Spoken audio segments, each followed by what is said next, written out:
বর্তমান সরকার ক্ষমতায় আসার পর দেশের সংখ্যালঘু নির্যাতনের ঘটনা মারাত্মক আকার ধারণ করেছে। ধর্ষণ, ধর্মান্তর, জমি দখল, মন্দির এবং প্রতিমা ভাঙচুর নিত্যদিনের ঘটনা। খুনের উদ্দেশ্যে আহত করা হয়েছে 227 জনকে। দেশ ত্যাগের হুমকি দেওয়া হয়েছে 1537টি পরিবারকে। এদেশের হিন্দু সম্প্রদায় স্বাধীনতার স্বাদ লাভ করতে পারেনি। গণমানুষের দীর্ঘদিনের স্বপ্ন বাস্তবায়িত হয়েছে।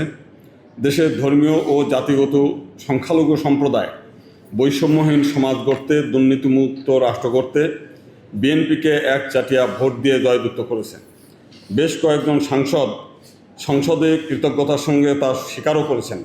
কিন্তু বেদনার বিষয়, বর্তমান সরকার ক্ষমতায় আসার পর দেশের সংখ্যালঘু নির্যাতনের ঘটনা মারাত্মক আকার ধারণ করেছে।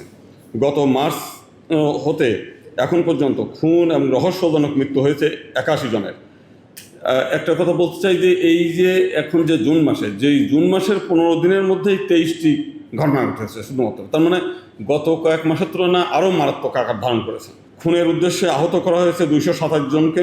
দেশ ত্যাগের হুমকি দেওয়া হয়েছে 1537টি পরিবারকে।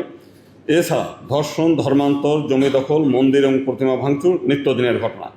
সম্প্রতি গাইবান্ধায় পলাশবাড়িতে ভগবান শ্রী রামচন্দ্রের মূর্তি নির্মাণকে কেন্দ্র করে মিথ্যা প্রোপাগান্ডা ছড়িয়ে দেশে পরিকল্পিতভাবে ধর্মীয় বিদ্বেষ ছড়িয়ে এক ভীতিকর পরিবেশ তৈরি করা হয়েছে। ভগবান শ্রী রামচন্দ্রের ছবি ব্যানারে প্রিন্ট করে সেখানে আমরা মিছিলের করতে গিয়ে আমরা দেখছি যে জুতা পেটা করে দেশের হিন্দু সম্প্রদায়ের ধর্মীয় অনুভূতিতে চরমভাবে আঘাত করেছে। বিভিন্ন মৌলবাদী গ্রুপ সোশ্যাল মিডিয়াতে হিন্দু ধর্ম নিয়ে নানা কটূক্তি করছে। নানান হুমকি ধামকি, চাঁদাবাদিতে হিন্দুদের জনজীবন বিপর্যস্ত হয়ে পড়েছে। ফলে অনেকেই নীরবে দেশ ত্যাগ করতে বাধ্য হচ্ছে। ফলে হিন্দুর সংখ্যা আশঙ্কাজনকভাবে কমে গিয়ে অস্তিত্বের সংকটের মুখোমুখি হয়ে দাঁড়িয়েছে। প্রিয় সাংবাদিক বন্ধুগণ, মুক্তিযুদ্ধের প্রাককালে 1971 সালের 1 কোটিরও বেশি হিন্দুর বাধ্যতামূলক দেশ ত্যাগ, দীর্ঘ 9টি মাস একটি ছোট্ট তাঁবুর নিচে শরণার্থী হিসেবে বসবাস ও লক্ষ লক্ষ মানুষের আত্মবলিদানের মধ্য দিয়ে এই দেশ স্বাধীন হলেও এদেশের হিন্দু সম্প্রদায় স্বাধীনতার স্বাদ লাভ করতে পারেনি। স্বাধীনতার পরপরই মৃত শত্রু সম্পত্তি আইন পুনর্জীবিত করে আওয়ামী লীগ সরকার হিন্দু সম্প্রদায়ের 26 লাখ একর সম্পত্তি দখল করে নেয়। 1973 সালে 13 মে বুলডোজার দিয়ে মুক্তিযুদ্ধে ক্ষতিগ্রস্ত রমনা কালী মন্দির ধ্বংস করে দেয়। এরপর বারবার সংবিধান ইচ্ছেমতো কাটা ছেঁড়া করে বিভিন্ন রাজনৈতিক দল তাদের রাজনৈতিক সুবিধা নিয়েছে। হিন্দু সম্প্রদায়কে ভিকটিম বানিয়ে রাজনৈতিক সুবিধা নিয়ে চলছে ক্ষমতাসীন দলগুলো। যখন যে দল ক্ষমতায় আসে তারা এই কাজগুলোই করে।